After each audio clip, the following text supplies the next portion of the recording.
तो एक बात करना चाहूँगा, मेरा हल्का NA46 मैं 44,000 की लीड से जीता हूँ। 342 मेरे पोलिंग स्टेशन हैं, सबका रिजल्ट मेरे पास मौजूद है।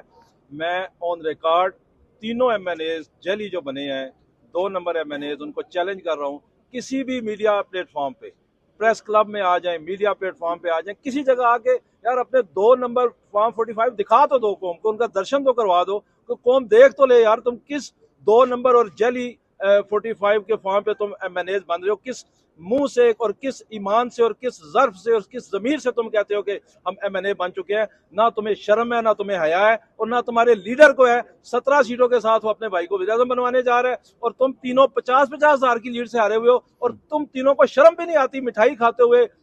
वो फूलों के गुलदस्ते लेते हुए। किसी फोरम में तो आ जाओ, हाई कोर्ट में आके अपने फॉर्म 45 दिखा दो, अवाम की अदालत में दिखा दो, मीडिया को दिखा दो, मतीउल्लाह जान अब्बासी के टॉक शो में आके दिखा दो, कुछ तो दिखाओ कौम को यार तुम कैसे